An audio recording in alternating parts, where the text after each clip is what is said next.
Are you running a Beastmaster build? Are you trying to tame the ultimate Wolfpack? If your answer is yes, well get ready because this video is for you. So I'm here at Theta, the silo. This is on pro difficulty, so all the enemies are level 60. And I'm going to test out my 3 big bully wolves. They have Behemoth 3 trait and Bully 3 trait, amongst other. Later in the video, I'll show you the individual traits. Little quick note as far as last week's update. As far as Beastmaster, you can hold 10 animals at your territory, so that is a big plus.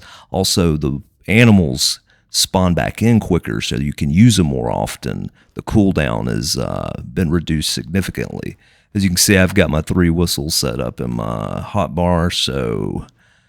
last thing is the animals can travel up elevators or go through tunnels like this, so that's why I'm waiting right here before I drop in to use my wolves. So let's go ahead and get this kicked off. I'm going to drop each wolf and then go ahead and get a health. Let's go ahead and release our lunar for good measure. Now what I'm going to do is drop the boss.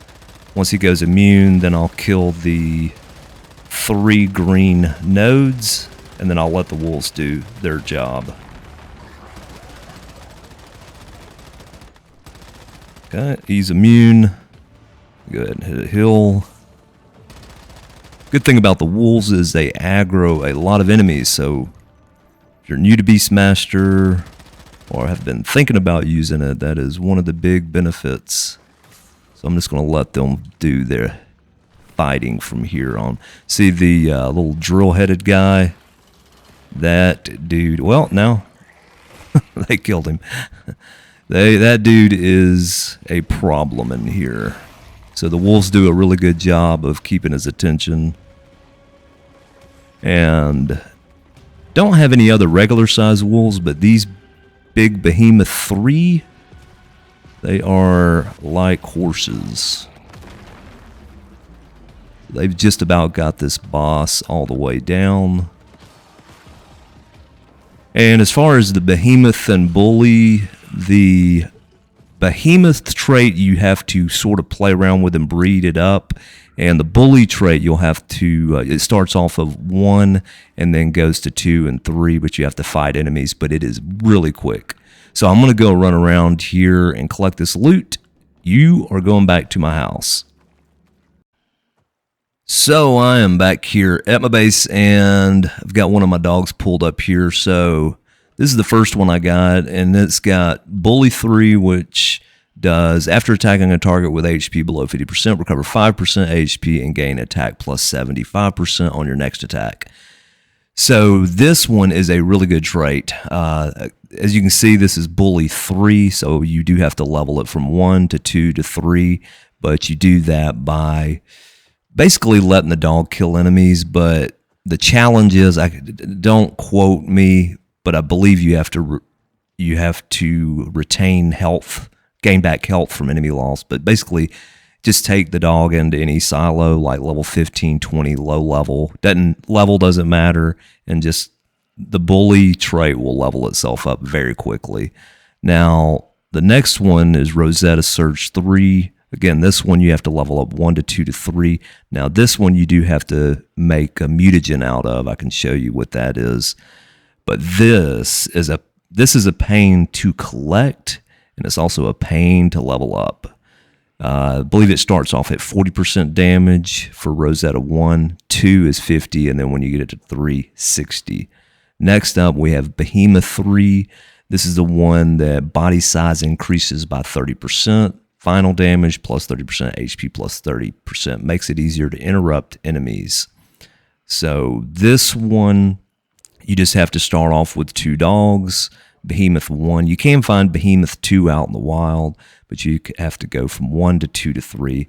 It's a breeding type increase, no challenge. And this last one is Deviant Scourge 3. This is one you have to make out of mutagens. I'll show you that at the bench. This one starts off at 1 to 2 to 3. It goes from 40 to 50 to 60. This one does take a long time to level up as well as the Rosetta Search. But the good news is when you get a dog like this, don't start breeding it, and you can start breeding them together once you have a male and a female, like so. And then all your little pups come out. So we are starting to get our little bloodline going strong. And let me see. Well, these are all pups. I don't have any regular dogs, but if you take a regular wolf, adult-sized, and then compare it against Behemoth 3, there is a significant size increase. So here's where you make your mutagens. This is a Beastmaster thing, so you have to collect for the Rosetta, these Rosetta factors. This is a pain to collect, a little bit harder than a deviant factor. Once you get 10, you combine it with 10 mutant strains, and then the Stardust source. You make the mutagen, throw it on the animal, and then the deviant factor takes 10 deviant factors. These are easier to collect than the Rosettas. And then combine it with 10 strains and the Stardust source, and then put it on the animal. And I believe that's all I want to show you. Oh, the update did add this Body 5 feed. This will take your animals to level 60.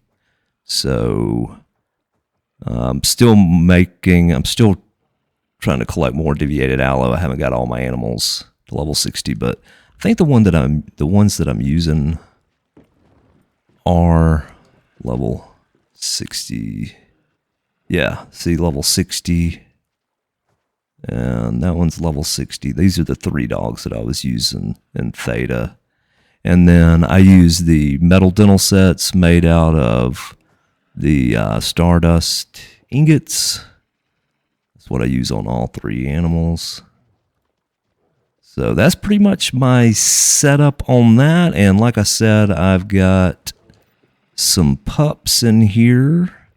So just it's a numbers game right now. So you'll have to let me know. I'm thinking about maybe starting to sell some of these. So let me know down in the comments what you think a good price would be. So that's a wrap on this video. Let me know what tames you're working on in the comments. I'm always looking for ideas. Anyways, thanks for the watch and hope to see you in the next one.